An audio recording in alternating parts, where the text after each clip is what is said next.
Hello mga kautang, another loan application na naman ang pag-uusapan natin sa video na ito dahil may nakita akong utangan online na bago sa Play Store na nagpapautang raw up to 20,000 pesos.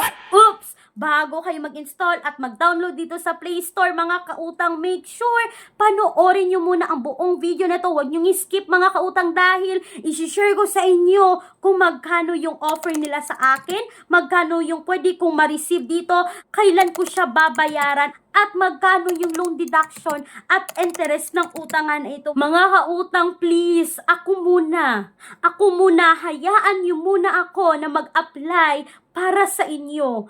Please, para may batayan kayo kung legit nga ba itong utangan, kung recommended ba itong loan app na ito. At the end of this video, malalaman nyo yan mga kautang. Please, panoorin nyo muna.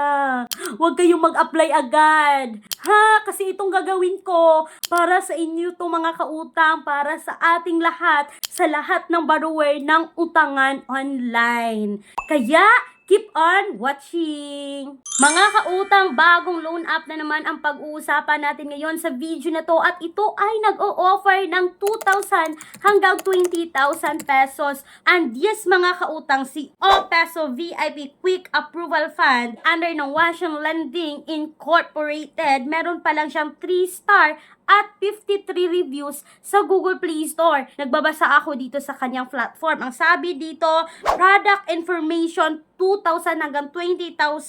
Duration nila is 91 days to 180 days. Mga kautang, sa ilang years ko nang nag-review ng mga utangan online, wala pang utangan online na nagpapautang agad ng big amount, or masasabi nating tag 5,000 sa unang hiram, tag 7,000, 10,000, 20,000 sa unang hiram.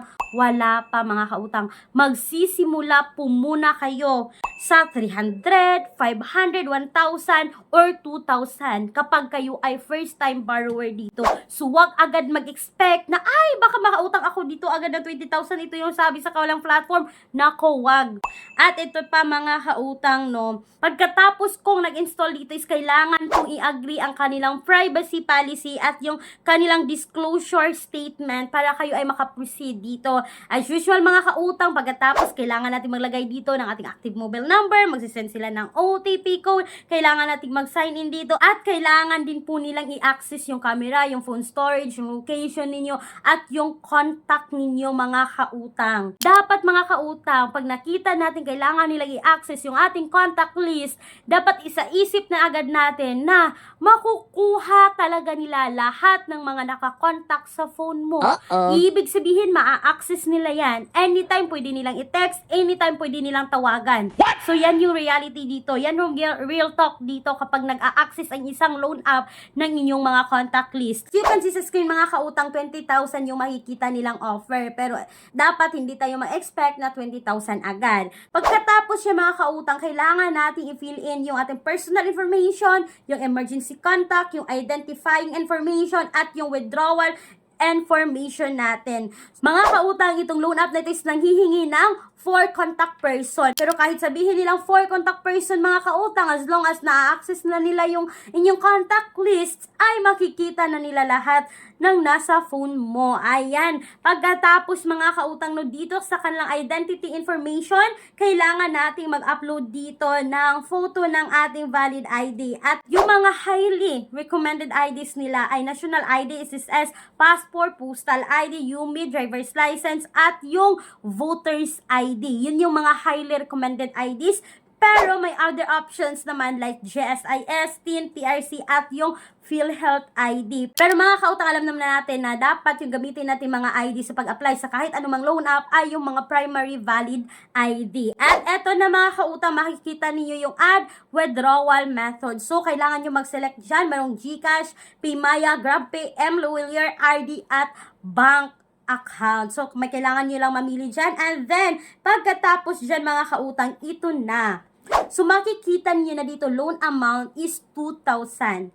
Yes, kapag tayo ay first time borrower mga kautang, paulit-ulit ko na lang sinasabi na magsisimula tayo sa small amount. So, 2,000 yung credit limit na binigay nila sa akin. At makikita mo dito, check loan details sa baba. Pag i-click mo yan mga kautang, ito na yung kabuuang detalye ng loan mo. So makikita mo lahat ng details nila. So as you can see sa screen, loan amount is 2,000. Platform service fee is 840. Payment channel fee is 25 pesos. Amount to be received natin is 1,135 pesos. Kasi mga kautang, meron silang 865 pesos na platform service fee at yung channel fee. At alam nyo mga kautang, ito yung pinaka importante na dapat nating malaman. So as you can see dito sa kanilang loan information or yung loan details nila, makikita nyo sa baba mga kautang, first installment repayment 2,000 is due on 10 August 2024. So, ibig sabihin nito mga kautang, pag nakita nyo yan, bibilangin nyo agad. Tingnan nyo agad yung kalendaryo ninyo kung ilang days nga ba ang loan up na ito. Mga kautang, nag-apply ako dito kay OPESO VIP ngayong August 3, 2024. At babayaran ko ito, as you can see sa screen, yung first repayment is August 10. So, ibig sabihin mga kautang, na 7 days lang ang loan up na ito. Hindi totoo na 91 days, hindi totoo na 150 days. So, 7 days lang siya. Yan yung isa-isip natin. Dapat binabasa natin. Mga kautang, dapat binabasa natin yung mga detalye bago kayo umutang, bago tayo umutang sa kahit anumang loan up. Mga kautang, pagkatapos kung nakita yung loan details ng utangan na ito na may 865 na loan deduction with the service fee nila, ay hindi ko tinuloy yung pag-utang dito. Mga kautang, bakit ko pa siya itutuloy kung makikita ko naman na ganun kalaki yung interest? Isipin ninyo, 865 within 7 days. Saan tayo kukuha ng 865 within 7 days? Sa halagang 2,000 na loan natin. So, ang laki ng interest, para sa akin hindi recommended ang utangan na ito mga kautang. Kaya kapag nag-scroll kayo dyan sa Play Store ninyo, naghahanap kayo ng utangan at nakita ninyo itong si OPESO VIP, huwag nyo nang subukan mga kautang. Kasi mag-aksaya lang talaga kayo ng panahon sa pag-fill in ng application, sa paglagay ng contact number, at ang pinaka-worst sa utangan na ito ay ina-access nila yung ating contact list. Sa tingin nyo mga kautang, kung kayo, gustuhin nyo ba na i-access nila yung inyong mga contact list? Makikita nila lahat na naka-phone book dyan sa phone mo. At alam nyo mga kautang, itong mga ganitong online loan app na nag-a-access ng contact list, ay ito yung mga utangan online na nanghaharas. Mostly sa mga na-encounter kong mga utangan online na nag-a-access ng contact list, lalong-lalo na yung mga utangan na download natin sa Play Store, ay nanghaharas yan. Tinatawagan at nagte-text yan sa lahat ng contact list mo kapag ikaw ay hindi nakabayad on time sa kahit anumang loan app na nag-a-access. Yan yung pinanghahawakan ng mga utangan online para kayo ay magulo. Dahil hindi kayo nagbayad, di ba? So, dapat isaisip natin bago tayo umutang sa kahit anumang utangan online, make sure na think twice tayo kung kaya ba nating bayaran ang utangan na ito. Kulang ang budget. Ang mahal ng mga bilihin. No problem. May solusyon tayo. Gamit ang isang valid ID, makakautang ka na sa loob ng 10 minutes o mas mabilis pa. Mag-apply ng loan kahit anong oras. Kahit gabi o kahit weekends or holiday. Maaaring i-check ang pinned comment sa video na ito, bisitahin ang link at mag-apply na. At alam ko mga kautang, kayo ay nanood dito sa aking channel ngayon dahil naghahanap ka talaga ng mauutangan. Naghahanap kayo ng makakatulong sa inyo for emergency. So may mga alternatives online loan app naman mga kautang na nasubukan na namin, na nasubukan ko na legit at talagang maaasahan. Kasi mga kautang, masasabi kong maaasahan kasi kahit 10 days lang siya, 0% interest naman. Kahit 30 days lang siya mga kautang, ang baba ng interest, walang loan deduction, buo mong makukuha. Yung mga utangan na ganyan, para sa akin, okay na yan compare sa mga utangan online na ang lalaki ng bawas, hindi mo pa nga nakuha yung loan mo, nabawasan na ng 865.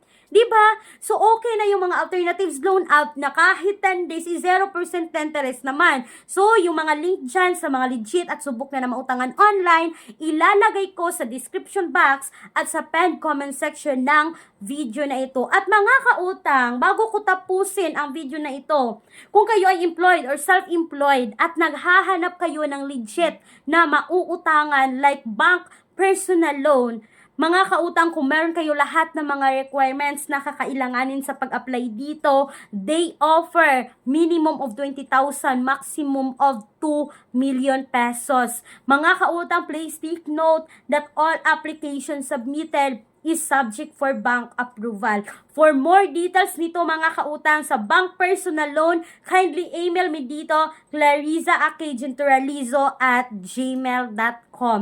At mga kautang, bago ko tapusin ang video na ito, ang online loan app na O-Peso VIP ay hindi recommended, kaya wag nyo nang subukan. So that's all for today's video. Once again, this is Clarice, ang inyong number 1 palautang, dahil utang is life. Bye, bye, bye!